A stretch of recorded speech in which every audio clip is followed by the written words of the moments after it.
Ermənistanın Xarici İşlər Naziri Ararat Mirzoyan ABŞ-nin dövlət katibi Marco Rubio ilə Vaşinqtonda görüş keçirib. Görüş zamanı Mirzoyan və Rubio 8 avqust 2025-ci il tarixində Vaşinqton Sülh Samitində əldə olunmuş razılaşmaların icra vəziyyətini müzakirə ediblər. Tərəflər Bakı ilə İrəvan arasında sülh prosesinin daha da institusional əsaslar üzərində qurulmasının əhəmiyyətini qeyd edərək, bu istiqamətdə atıla biləcək addımları nəzərdən keçiriblər. Görüşün yekununda Ermənistanın Xarici İşlər Naziri və ABŞ dövlət katibi iki ölkə arasında Trampın beynəlxalq sülh və rifah marşrutu TRIP layihəsinin həyata keçirilməsinə dair çərçivə sazişi üzrə birgə bəyanatı təsdiqləyiblər. Bəyanata əsasən TRIP marşrutunun hüquqi baxımından idarəsi Ermənistanda, icrası isə digər tərəflərdə olacaq.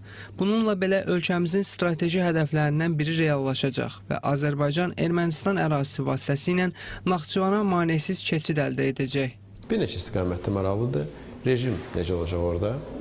Bizə maneəsiz keçid lazımdır. Ermənistan suverenliyinin Azərbaycanın heç bir problemi yoxdur. Sənədin, bəyanatın ümumi təhlilindən ortaya çıxan məqam budur ki, Azərbaycan vətəndaşları Azərbaycan ana hissəsinə Naxçıvana gedəndə və geri dönəndə Ermənistan dövlətinə aid olan qurumların üzvləri ilə üzləşməyəcəklər. Orada ön ofis olacaq, arxa ofis olacaq. Ön ofisdə həmin o TRIP adına deyilən infrastrukturun nümayəndələri olacaq. Amma Ermənistan suverenliyi qorunacaq, çünki qərar qəbul etmə Ermənistan orqanlarında qalır. Ermənistan Respublikasına aid olan orqanlarda qalır. Yəni, Ermənistan hökumətinin başçısı Nikol Paşinyanın narahat olduğu suverenliyin outsourcingi baş verməyəcək. Qərarı Ermənistan verir, amma təmasda olanlar digər şəxslərdir. Rejimlə bağlı yəqin ki, orada həyata keçirilən tranzitin təbiətinə uyğun olaraq şəxslər, kargo və digər elementlərə münasibətdə fərqlilik prinsipi tətbiq olunacaq. Digər tərəfdən, TRIP layihəsinin icrası ilə regionda okeana çıxışı olmayan Azərbaycan və Ermənistanın ticarət əlaqələrinin genişliyi əhəmiyyətli dərəcədə artacaq. Marşrut yeni kommunikasiya xətlərinin açılmasına və inkişafına da böyük töhfə verəcək. Dəhliz Azərbaycanı Türkiyə və Avropa, eləcə də Mərkəzi Asiya ölkələri ilə birləşdirəcək. İcra edilən layihələrin fəaliyyəti bir neçə nəqliyyat dəhlizinin, xüsusilə Şərq-Qərb və Şimal-Cənub nəqliyyat dəhlizlərinin inkişafına gətirib çıxaracaq. TRIP layihəsinin işə düşməsində birinci fayda Naxçıvanla Azərbaycanın birbaşa əlaqələrə daha qısa məsafədə və maneəsiz sürətli əlaqələrə malik olması olacaq. Hər iki ölkə TRIP layihəsinin işə düşməsi ilə təkcə bu dəhlizin işə düşməsi demək deyil, həm də digər nəqliyyat əlaqələrinin və ticarət əlaqələrinin, ümumi əlaqələrinin formalaşdırılmasına başlayacaq və regionda bir sülh mühiti formalaşacaq. Bu layihədən ən böyük faydalanan Azərbaycan və Ermənistandır. Bir də Şərq-Qərb nəqliyyat dəhlizində yeni bir element də formalaşacaq.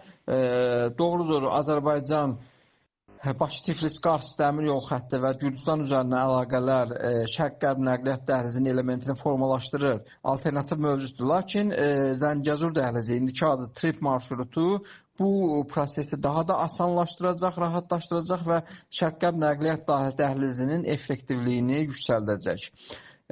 Təbii ki, bu sülh mühiti, əməkdaşlıq mühiti regionun digər ölkələri üçün də əlavə imkanlar formalaşdıracaq. Qeyd edək ki, Azərbaycan öz ərazisində tikintini yüksək sürətlə davam etdirir.